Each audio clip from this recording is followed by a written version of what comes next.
Hello, welcome to Studio Talks. My name's James Swift. I'm Josh McNorton, and our guest today is Natalie McCool.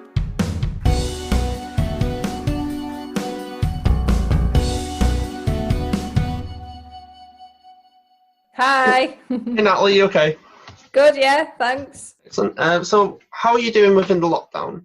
And what advice do you have for people? I've been trying to stay creative. Actually, I've written loads of songs. It's been really good. Really? I don't know. I just guess that feelings of extreme loneliness make you write songs. I don't know. Yeah, I've been doing really well. I've just been getting my album sorted, really, and also collaborating. Like when lockdown first hit, I think me and everyone I normally work with, we were like, oh no, we can't see each other in person, so how are we going to write, how are we going to co-write, what's going to happen, because I write for other artists as well, and have some little projects going on aside from what I do. There was a lot of Zoom collaborations, which is great. And yeah, I just continued writing, even if it wasn't particularly for anything. I just wanted to write. You know what? It made me forget about what was going on. It was a good escapism thing. I've definitely found that too. I've definitely wrote more songs since the beginning of lockdown. So would you say that you've been more creative since lockdown? I've found ways to be as creative as usual, but being in the house all the time, definitely. A lot of people dealt with it in very different ways. Like some artists were like, I haven't written anything, just haven't done anything. Yeah, and that's all right as well. It is kind of down the line, however you want to deal with it. Yeah. It's people write music for different purposes, I guess. How often beforehand did you write songs? I don't know. once a week, probably. Wow. At least. I deeply envy people who can do that, because I didn't write a song for like 2 years, and then the minute lockdown happened, I was like, okay, I've got like 3 songs, and then haven't wrote one since the beginning of lockdown. Yeah. I guess it's just how often you do it, because I guess that if it wasn't for other people being like, do you want to do a session, I'd probably not have written as much. Because it's self-motivating, isn't it? When you're writing by yourself, it's harder to motivate yourself. But being locked in the house is a good reason to do that. Oh, really? So, what's your history with the studio? So I'm from Widnes. I grew up in Hough Green. When I was about 14, me and all my mates would go to Fused, which was the monthly night at the studio. And same, the studio as it is now, the back of the Queen's Hall, which is now obviously Queen's Hall been demolished, but the studio's still there. And yeah, I was 14 and kind of heard about it through my mates who didn't do music themselves, but like were friends with loads of people in bands and stuff like that. And I wanted to I liked singing and playing guitar, but I've never done a gig before. And so I went along to Fused, and that was when Greg was there. And yeah, just got some really good support, and I started a band. I don't think that was till later on, but for the first Fused I played solo, and I played one of my songs, and then I was Suzanne Vega, I think it was, and it was absolutely terrified. Oh. But did it and enjoyed it, and then haven't stopped since. I was saying this the other day that one of my favourite things about doing this podcast is I love hearing people say that I like how their first gig was, because it's such a unique feeling, like being able to, specifically the first time. I mean, obviously, like you never truly get used to it, I don't think, but the first time is such a unique feeling that like I don't think you can describe. No, I had to write an article for a blog around my last album, and that got released. The blog got in touch saying, can you describe your experience of your first ever gig? So and then the article I wrote was really, really funny. It was good. It was a good laugh. So yeah, I enjoyed that. Because I know for a fact that like with me, like my first gig, I was 15, I think. So I got off and I was like, that was the best thing ever. And it was like, and like the next day, I think I went in and said to Tank, have you got the video? has the video been edited for the gig yet? And he went, no. I think I just had a massive feeling of relief. I was like, oh my God, I'm so glad that's over. But then obviously wanted to do it again and again since, so I don't know why. Definitely. I was terrified. But I felt quite different from everyone else because I was like a solo performer, and Fused they didn't really have that many solo performers. It was more like bands who wanted to play like indie or rock or like, you know, rock, metal. It was more like that. So I was a bit like, oh, that was really cool. I did something a bit different there. Yeah, definitely. But then I started a rock band after that. So yeah. Brilliant. So with that in mind, what inspired you to pursue music? You know what it was? Actually, the truth is that I was watching Top of the Pops when I was a kid, and I was just watching everyone have so much fun on stage. I was like, that looks great. I want to do that. So it was actually a Top of the Pops episode, to tell you the truth. But genuinely, I think growing up in Widnes, and I describe this in my article that I wrote as well, is that around that time when I was growing up, I don't know what it's like now or recently, but when I was growing up, it was like everyone I knew did music. Like everyone was in a band, everybody played guitar or like bass or drums or sang. And I think that was a big influence, like seeing other people my age, girls and boys, like on stage, that I was like, oh, maybe I do want to do that, even though I'm quite scared by it. I think it is more originated around the studio, if that makes sense. Yeah, I think the studio did a lot for the music scene, like for like young people who want to play music, like for sure. Like that it gave me a platform, I suppose. And I think it's important for if a young person wants to play music, they have a safe place to do that. What is the songwriting process of writing an album like The Great Unknown and your self-titled album? Oh, I'm really sorry. They were very different. Huh? No, I was going to say sorry to Josh for giving him a really long question to read. Yeah, I'm very dyslexic. You always give me the long question. You read it perfectly. Songwriting process. Well, the two albums that I've released, the first album, that was a very different process from the second album. I think the first album I wrote over a longer period, and I was kind of just seeing what I liked really and what worked, and didn't really have. So I worked with a producer called Steve Levine, who's a fantastic producer. He just really shaped it. I mean, he shaped the sound of that first record really. And I worked with him in the studio, and we had loads of fun, like experimenting with different sounds and like different stuff. And it was kind of like finding what I liked and what I wanted. That was really fun. It was a really, really big learning curve. And then for the second album, I was a bit more kind of getting my own demos together on my laptop and approach the songwriting way differently. Like for the first album, I'd write on my guitar. So like there'd be the song and the guitar part, which usually would be like really, really intricate, like finger picking kind of thing. So the guitar part for me was like as important as the song and the lyrics and the melody for that first album. But then the second album, I just wanted to strip everything back a bit more and write more pop, because I've always kind of like been a big lover of pop songwriting anyway, like and pop songs, but I've just got a big love for pop.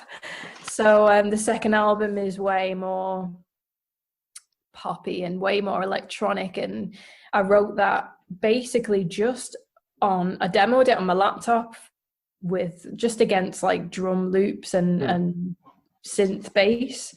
Really, I didn't play much guitar. I might have had an idea of what I wanted the guitar to be, but I didn't really write it with guitar in mind. It was more about beats and the rhythm and interesting like intervals in the bass and was more that. And I worked with a guy called Dave Berger to produce it. And again, we had loads of fun in the studio, just like trying different stuff out and like experimenting. And I think there's some really awesome sounds on both albums. Really different, but still like really interesting. So would you say that the second album was like a reaction to the first album? Like you did the things that you maybe wanted to do in the first? Does that make sense? Yeah, I think it's just a follow-on. Like I think for artists, any artist and band releasing music, like we get terrified that this work is completely different. Will people like even negotiate it with me? Is it too different? Is it what even is it? But I think with albums, like you just do go through a progression, and the progression is always good. I don't think that it's ever a negative thing to have written something that's completely different. Like, you know, as long as it's got your personality stamped on it, like even if it's your voice or if it's your kind of style of singing, I think as long as it has that, it's still you. So yeah, I don't think artists should be afraid. I certainly wasn't afraid. I was just like, I think this sounds good, and this is what I want to do. I don't care if it's different. I'm going to do it because I like it. So the reason why I asked is because when I did my first album, like I wanted it to be like proper serious and proper like this is good. And then the second album, I was like, I took that way too seriously. So like there's jokes in it, and it's silly, like it's stupid. Yeah. Because it was like, I took the first album way too serious. That's why I asked, because I completely agree with that. Where it's almost learning from what you maybe wish you had done for the first, going on to the second, if that makes sense. That's how I see it. Yeah, there is an element of that. Like for the first album, I played a lot of acoustic guitar, and I do know why that is, because I think if you're certainly like, you know, maybe 8 to 10 years ago, if you were like a female solo artist, it was like, oh, I'm going to play an acoustic guitar. I don't know why that is like, that was such a thing, like, but people have started, you know, playing electric guitar more now, and I think that's great. And that's something that I did. Like that was a transition from the first album to the second album. Like on the first album there is bits of electric, but for the second album I went full on, no, I'm playing electric, because funnily enough I started out playing electric guitar when I was like 14. So for some reason switched over to acoustic. How was like the songwriting process added to your new album you was talking about? How did you go about the process in the third album? Oh, the third album. So yeah, I've got a new album coming out next year. It'll be now, because of everything that's happened. But I have released 2 singles from it so far, and I'm just about to release the third single, which is pretty cool. I suppose the third album I collaborated more with other writers. So one song, so the last single that I did called Closure, that was written, I was on a songwriting camp in Paris, because my publisher at the time was BMG France, and they sent me out to write with a few French producers and writers, and that was really fun. And then I wrote Closure with this really cool guy called Kenzo, who's like a synth like genius. So yeah, I collaborated with him on that song, and then there's a few others, including the new single, which is coming out next single, which I wrote with Dan Haggis, who drums in a band called the Wombats, and he's a really, really awesome songwriter as well. Like we get on really well, and we always write a good song. So I guess this album was more collaborative, but still very me. I'm very like, I'm with lyrics. I can't think of a good word. The word that I'm thinking of is selfish.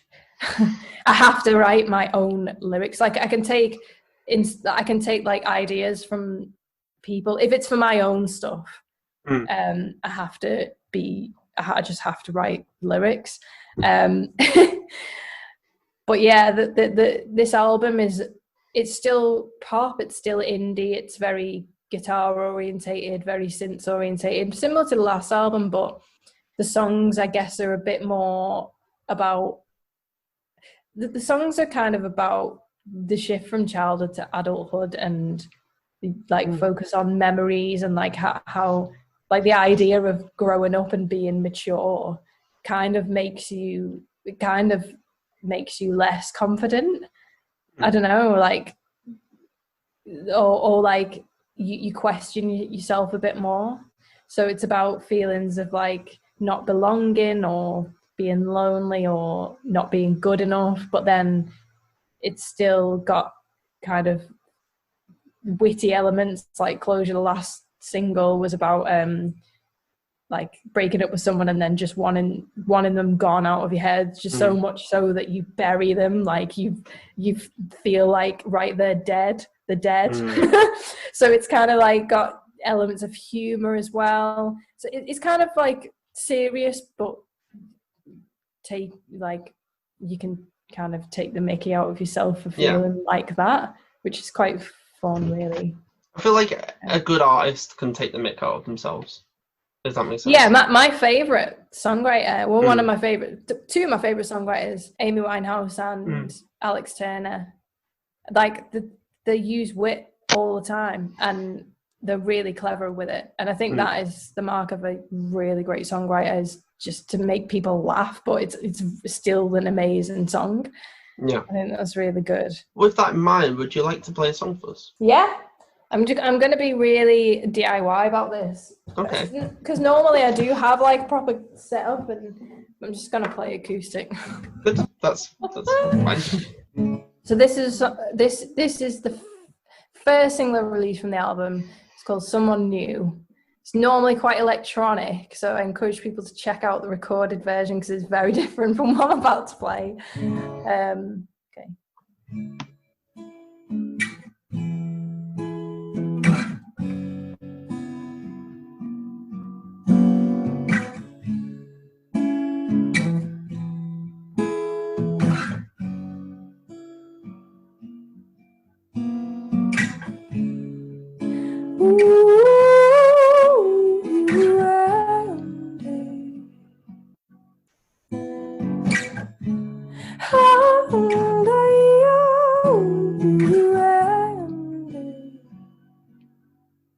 On a blank canvas, where'd you draw the line? Give form to what's not alive. On a blank canvas, perfect black and white. Look at us, there's no color or light. And I'm tearing up, I'm burning up the past. Memories past, let them go. Scatter on the floor as the wind blows. Something's in the air. Wanna be with someone new.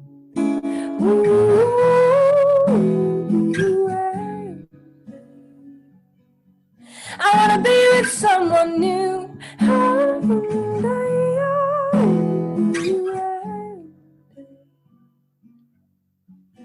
I can make it, run through the night, push the fear to the other side, and I can face it.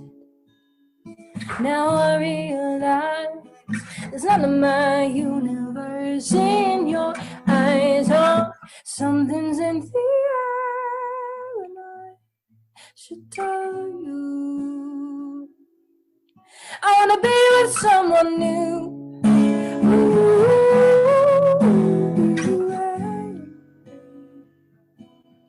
I wanna be with someone new. I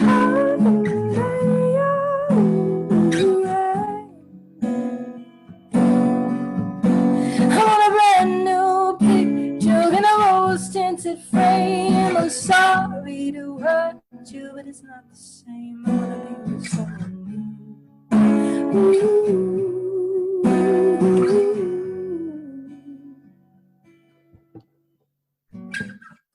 I'm sorry that the world is ending. I'm sorry that the world is ending. I'm sorry. I'm sorry. Something's in the air and I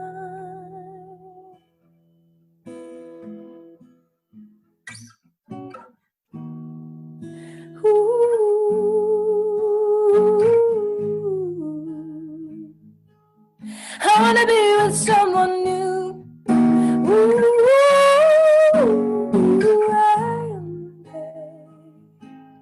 I wanna be with someone new. I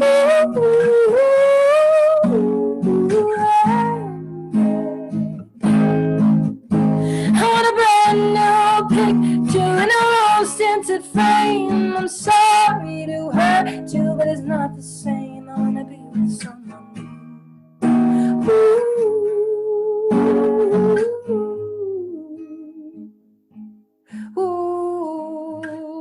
I'm sorry that the world is ending. I'm sorry that the world is ending. I'm sorry that the world is ending. I'm sorry that the world is ending. I'm sorry that the world is ending. I'm sorry that the world is ending. I'm sorry that the world is ending. I'm sorry that the world is ending. That was brilliant. Go. Good. That was really well done. So, what was the song about? That's about when you just know something's ended, or there's nothing you can do. Yeah, it's about a relationship, and you just reach the point where you're like, we could save it, but what's the point? Because it's just over, isn't it? It's just over. So it was quite sad one for me, reflecting. When I write a song, it always later on, even though I don't feel that way at the time, later on it will reflect whatever's happening in my own life. So it's very it's very strange to sing that one. No, it is. That always happens. Always happens to me. So how do you personally write songs? I always write songs about my own experiences, and I like writing about my relationships with other people, whatever they may be.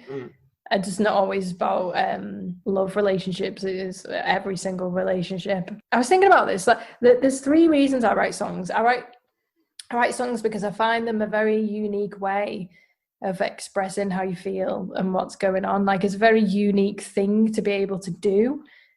Like, if you think about all the people who wish they could write songs, but they just never tried, or they like how much must they be bottling up, or like they just express it in a different way, like whether they play sports or like playing video games, or like it's such a unique way to capture exactly what's going on. And not just to escape from it. But that's another reason, like, I do that also to escape from what's happening in my life. And also, final reason is that I enjoy also the collaborative aspect of writing with other people, and it's really fun, and it just makes your friendship or your relationship stronger. And I just enjoy the exchange of ideas there.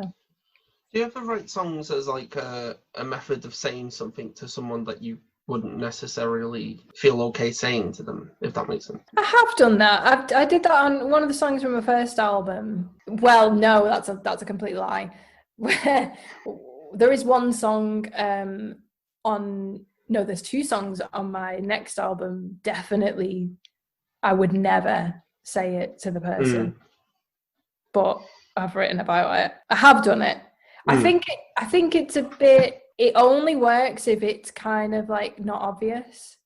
Like, it's not obvious if they heard it, they wouldn't know. But it's a bit weird if they would know if they heard it. I wouldn't like that. Yeah, like the only times I've ever done that would be to people who I don't talk to anymore. Yeah. Or B, probably I wouldn't show them one of my songs anyway, if that makes sense.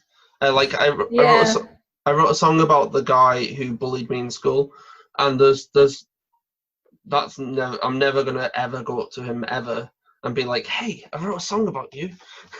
Yeah. But you know what? Thinking about it, there's another song on the next album as well that I did write about an experience, like a collection of experiences that I would never ever bring up with the people that I have the experiences with. It's weird thinking about it. Like, I guess you do, like, everything that happens, you do kind of write about in a roundabout way. But like, as long as, you know, it's not really obvious, like, you know. Taylor Swift. I admire to be honest, I admire Taylor Swift because she just doesn't care. I quite like her. She's just like, it's all out there. She's like, you know what, this is my life. She once said, if you enter my life, there's a high percentage that I'll write a song about you. And I really like that saying. At least she's upfront about it. Yeah. Which terrifies me a little bit. I think I should probably say that to people. Probably as well, because it does happen quite a lot. Would you say that there's a difference in writing songs, you personally, and then you collaboratively? Yeah, absolutely. Personally, I am way more. I just have to have it my way. Like what I like, what I want. It's got to be like that. When you're collaborating with someone, though, you have to allow. You can't. I've been on many songwriting camps and worked with many songwriters, and you do come across songwriters every now and again. It's not often, but you do come across these people who just won't accept other people's ideas or won't let go of their own, and are just very difficult to work with. And if you are collaborating, you're in a room with someone else or in a room with two other writers, you can't be like that. Like, you've got to be open to different ideas. You've got to be able to let your own ideas go, and also you've got to have the guts to be like, I don't think that's working as well. Someone else's idea.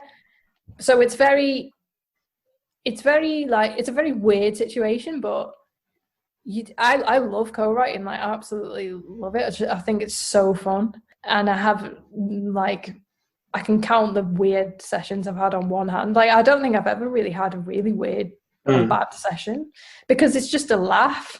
I think songwriters are just quite, you know, you just want the best song. Exactly, yeah.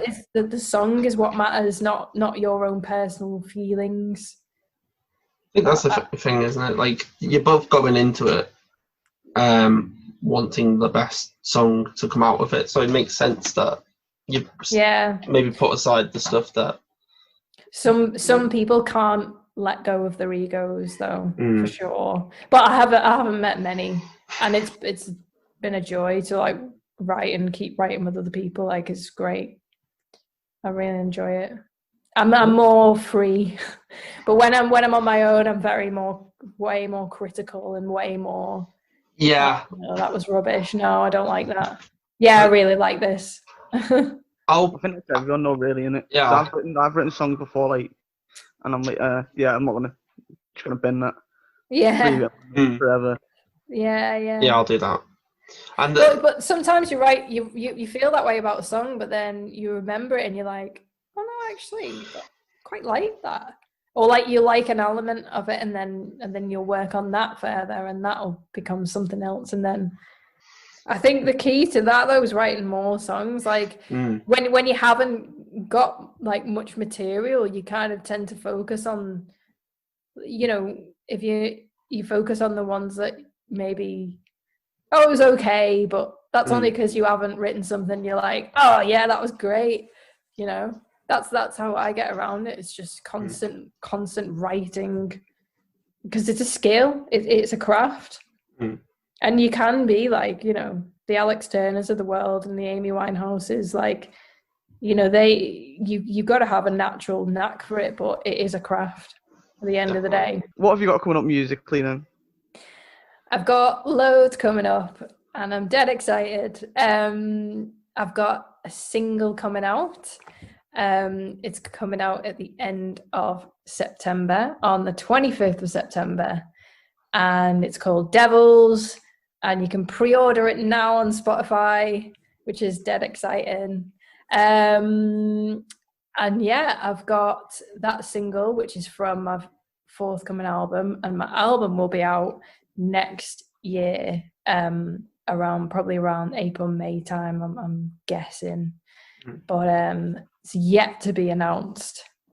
And in the absence of gigs, I am doing a few live streams here and there, but we'll just have to see on the gigs front. I think probably be end of this year or early next year for live stuff, but doing lots of like collaborations still, and like I've got loads of things planned for release around the singles, and like loads of bits of music and bits of video and stuff like that, behind the scenes stuff. So there's a lot going on. That's awesome. Online. You know, when lockdown first started, everyone was live streaming, everyone. And I was kind of like, I don't know how I want to do it yet. Because I had people asking me, when are you going to live stream? Like, we really want to see a live stream. Because, you know, I'm very like, I'm out gigging all the time, and I'm very visible, like, on the live scene. So everyone was like, come on, Nat, what's going on? But I was like, no, I need to do it in a way that it's good for me. Like, I'm not just going to jump on that bandwagon. Like, I just want to make it right for me. So I took a bit of time thinking about how I wanted to do it, and like what setup I wanted to do, because usually, you know, I play electric guitar, I've got effects, I've got like loads of pedals, I use 2 microphones, one of them's like an effects mic, and there's a lot going on with the sound. And I was like, I'm not just going to sit there like I just did and play an acoustic through my like camera on my phone. Like, I don't just want to do that. That's not me. So figured it out, and I started, because I really enjoy playing living room gigs, you know, like So Far Sounds, and I've done like 3 living room tours previously. I just love it.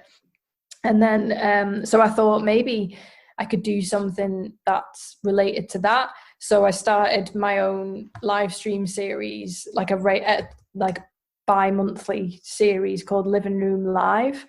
I had a proper setup in my little studio corner, and I was able to do it all kind of mic'd up and with all the effects, and like it was really cool. And I do it on Instagram and Facebook. So yeah, I did 8 episodes of that. And it was kind of a mix of music and like just chat and like games, and just really good time, really good laugh, and played some of my favorite covers that, like, you know, songs that influenced me. So it's nice to be able to share that with fans, because, you know, people don't really see that side. So it was really good. Like, I really, really enjoyed it, and I'm glad I did it my own way instead of just, oh, quick, I've got to do a lot. You know what I mean? That's not me. So, yeah, I've done 8 live streams over lockdown. I've just recently done the final one. Yeah, it was just really nice. It was great to still connect with people. Yeah, I'd say it was more personal, more intimate, because you're in your own space. Whoever's watching is in their own space, and you're just kind of there, just having a laugh and a chat, and it's just way more relaxed. You know, there's no there's no start time or end time. You're just there. You just do what the hell you want. Like. So, what advice would you have for younger listeners who want to pursue music? I would say find something that's like fused, like what I had when I was 14, like if you can, or like a community that with other young musicians, like, you know, find other people who are like you and want to do a similar thing, or other people you can work with. I'd say that was the biggest thing for me, is like finding a community within it when I was young.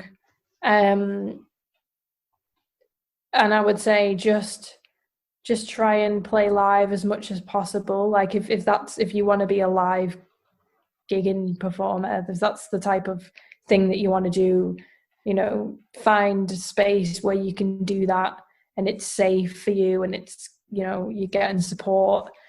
I think that's really important as well. Like, just do it again and again and again, and you get better and you get, you know, more ready for it. Just play as much as you can. Try and find a community within what you want to do. Like, adding on that, I mean, what advice would you give to someone who, like, I mean, regardless of any age, who's like struggling to write that first song? If you're struggling, if you don't know where to start with a song, it's a really good idea to just approach it like you're not going to write a song. So I approach it like, sometimes in the past, some things I've done that I've found really interesting that's resulted in a song. You're not about to write a song, you're just writing down your ideas. So that can be like, there's a really good method called morning notes, where you wake up and straight away you just write 3 pages of whatever. It's like stream of consciousness, or it can be anything. And at least you're just writing, it just gets you writing. And then, you know, you can go back and have a look through, and if there's anything cool there, you can like use. Another thing that's I find really useful is like using like outside kind of stimulus to get started. So like, if there's like a film that you like, or an interesting like title of a book, or even like a photograph, or like a memory, like start writing about that, or like use that as your starting phrase. Or like, I think that's a really cool thing as well, like that will get you started. Do you ever do like the mind map thing, where you write the topic in the middle, and then you write maybe reasons I've done that about them? I have done that. Yeah, that's really useful as well, because that's good for like, you know, like collecting words to use that would be good to use in the song as well. I'd say like approach a song as though you're not about to write a song. You're just finding interesting words and phrases and like finding interesting things to write about. So where can people find you online? Everywhere online. I have a website, which is www.nataliemccool.co.uk. MCCOOL is my real name. I'm also on Facebook and Instagram and Twitter and YouTube. Same name, Natalie McCool, everywhere. And I also have a podcast myself, which is called McCool and the Gang. And you can find that on Spotify, iTunes, and my own website as well. That's great. Thank you for doing this. This has been absolutely great. No worries, it's fun. And good luck with your third album. Seriously, I really hope it goes well. I'll definitely be listening out for that. Oh, thanks. Yeah. Thank you. Thanks for having me. See you soon. Bye. Bye.